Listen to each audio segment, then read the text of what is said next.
Today we're talking about boundaries, the ultimate way to protect your peace, your energy, and your self-worth. Welcome to Pocketful of Mojo, where you're you and I'm Steph, and we tune in here to tap into some mojo. And if you're new here and you're asking, what's mojo? Fair question. Mojo is that feeling of unshakable confidence, that booming self-worth, like you're an unstoppable force of nature. And I'm here to show you how you can have that feeling every single day. You see, I think I've cracked the code to being happy. I'm happy all the freaking time, every day, at least most of the day, possibly to an annoying degree. But hey, I wasn't always this way. And not to flex, but I have had multiple breakdowns on multiple continents and in 2 languages. 3 years ago, my life, dumpster fire. And today, I'm better than I've ever been. And you're like, how? Well, by paying attention and living with more intention. I've curated this self-love first aid kit, and it's full of amazing tools that help me level up and navigate life with that main character energy. And I'm not here to gatekeep.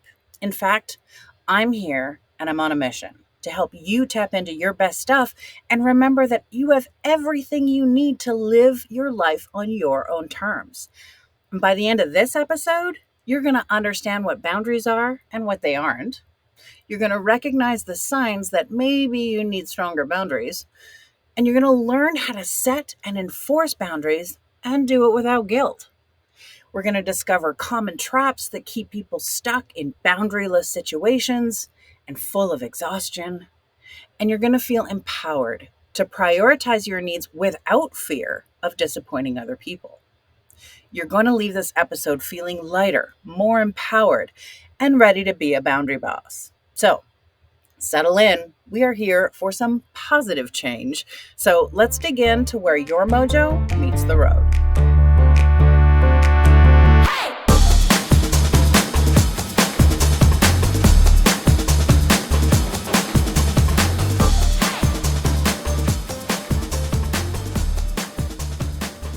Hello, and welcome to the second episode of Season 2 Pocketful of Mojo. Once again, I'm Steph. I'm your Mojo Maven, your emotional Sherpa, that friend that you can talk to about feelings. And I'm so glad you're here. Quick reminder, am I a therapist? No. Do I have a degree in psychology? Also no. I'm a flawed human and a recovering people pleaser who just happens to have figured out how to tap into our best stuff. Because look, we are literally born with everything we need, and I'm just here to reflect your awesomeness back to you. And we're going to smash those limiting beliefs, and we're going to hook you up with some inspiration and motivation so that you can live the life you love and love the life you live. You in? Let's go. Let's talk about what boundaries actually are and what they aren't. Simply put, boundaries are the invisible lines that define what's okay for you and what's not okay for you. Boundaries are there to protect your time, your energy, your emotions, and your overall well-being. And quick reminder, you're in charge of these things.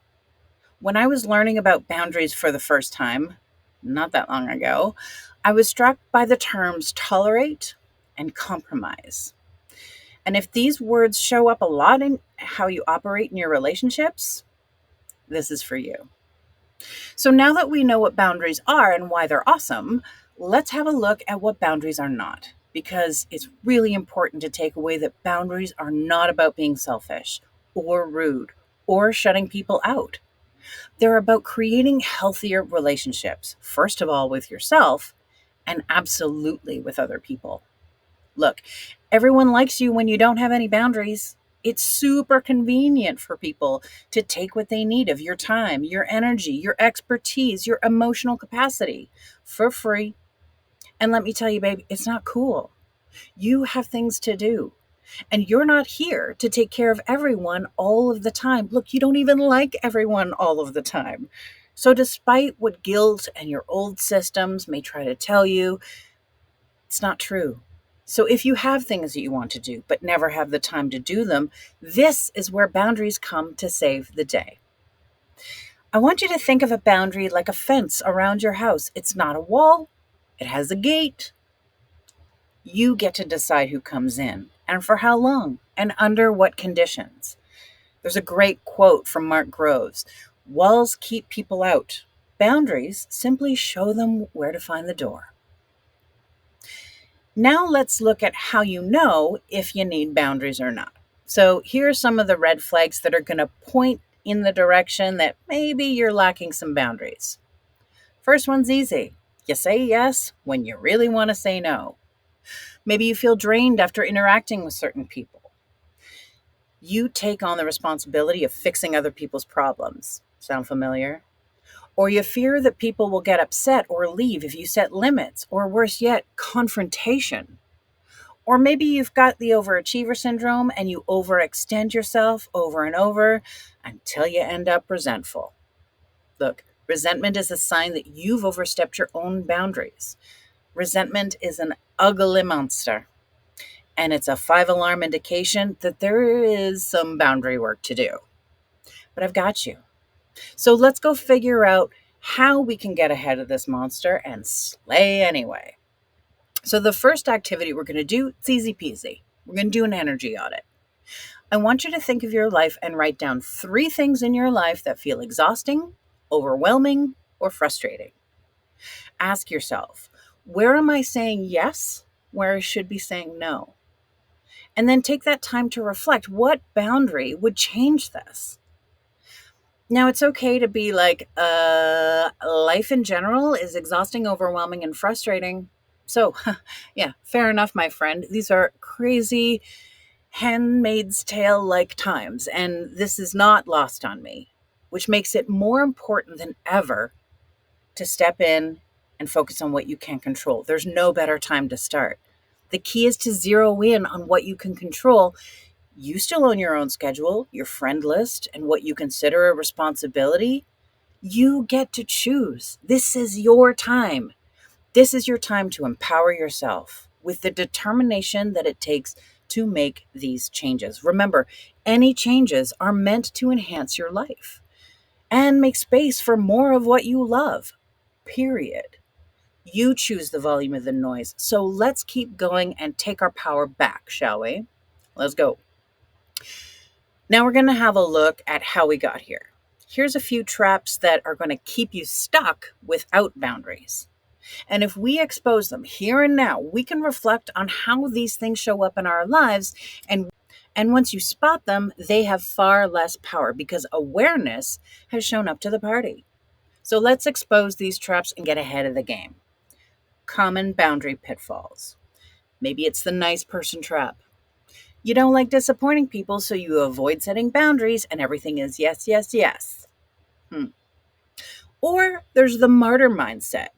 You believe that you should handle everything for everyone. Maybe it's just for the best. Maybe it's a lack of confidence in your entourage or a role that you've been playing due to the systems, education, society. This one can be easy to dismantle with a simple, "Did anyone ask me to do this?" And then there's the fear of conflict. It's a loop. You avoid boundaries because you don't want to rock the boat. And I am famous for this one. I was allergic to conflict for a long time. But, fun fact, when you have boundaries, it actually helps avoid conflict. It keeps the waters crystal clear. We'll get more into that in a minute. And then there's the guilt spiral. It's not a fun amusement park ride. You set a boundary and then you feel bad about it. So you go back on it because doing the thing feels less bad than feeling guilty. For like a second, do not fall into this trap, my people. Guilt, it's a self-inflicted wound, and most often, on closer inspection, completely unnecessary. So let's do a little activity. We're going to learn how to rewrite the script. We're going to create some boundary setting reframes. So in this activity, we're rewriting the unhelpful narratives we've been carrying around like broken luggage. These are the things that we say that keep ourselves in people-pleasing mode and stuck in boundaryless exhaustion. So let's dig into some examples of how to shift your mindset and shift your language when you're facing each of these traps. Remember, words matter. Your words matter. Let's have a look. First, there's the nice person trap. Fear is going to tell you if I say no, they're going to think I'm selfish. But the boundary boss reframe is when you say to yourself, being kind doesn't mean being available 24/7. I can care about others and still protect my time. So here's what to say instead when someone asks you to do something that you don't want to do, or you don't have time, or you don't have energy. We used to say yes. We used to say, okay, yeah, I guess I can do it, even if you can't. Instead, we're going to say, I'd love to help, but I just can't commit to that right now. You used to say, I don't want to be difficult, so I'm just going to say yes. But now you say, I appreciate you thinking of me. I can't take this on right now, but I hope you find the right person. That didn't sound mean. That didn't sound rude. And that wouldn't send someone screaming for the hills. You'd be surprised how little conflict actually comes from this one. It may feel like you're the first person ever to set a boundary, and that's okay. They'll get it, or they won't. But this is you standing up for you. There's strength on the other side of that discomfort, I promise. Let's look at trap number 2, the martyr mindset. So the old belief is it's my job to handle everything for everyone. But the new boss babe boundary reframe is my needs matter just as much as everyone else's. I don't have to set myself on fire to keep everyone warm. This was a big one for me. We used to say, I'll take care of it, even though we're completely overwhelmed. But now we say, I'm at capacity right now. Can we find another solution together? Or I have to do it, or no one else will, or they don't do it how I like to be done. It's okay to let others step up. You can say, I trust that they'll handle it. And this one is particularly tricky because it also involves letting go. Maybe it'll be done differently or not quite as good as you would have done it, but you have to be okay with that. You're doing this for the greater good. This is about your well-being. Let's look at trap number 3, the fear of conflict loop. Now, your fear is going to tell you, if I set a boundary, people are going to get mad or leave or confront me. But the boundary boss reframe, the right people will respect my boundaries. The ones who don't benefit from me not having any. So here's what you say instead. Instead of saying, I don't want to upset them, I'm just going to go along with it. Instead, you flip it and you say, I understand this might be unexpected, but this is what works best for me. And if you're saying to yourself, but I don't want to start a fight, say instead, I value our relationship and I want to be honest about what I can and can't do. This one in particular will give you evidence very quickly of who's in it for you and who's in it for what you can do for them. This can bring some temporary heartbreak. So it's important to honor that grief that comes with letting go of those kinds of relationships, but they don't serve you anymore. And if you struggle with this, you're not alone. But this too shall pass. And on the other side, you'll be much stronger and have much more supportive tribe around you. You'll feel the difference. Now let's move to trap number 4, the guilt spiral. Because the old belief is, I set a boundary, but now I feel bad for it. But the game-changing reframe is that guilt is a sign that you're breaking an old pattern, not that you did something wrong. So instead of saying to yourself, I feel bad, maybe I should just give in, say instead to yourself that this discomfort means that I'm growing. I don't have to change my mind just because it feels new. Or when you say, oh, maybe I was too harsh. No, you were clear and you were kind. And if they don't like your boundary, that's their work to do, not yours. If honoring yourself is a new trend for you, it's important to give yourself some grace and dial up the awareness of what you're feeling. Look, change is sticky, but that discomfort, it's temporary. But the feeling of empowerment of setting and sticking to a boundary is like sweet, sweet self-care nectar, and it's going to encourage you to keep going and review where else in your life you could maybe use some more boundaries.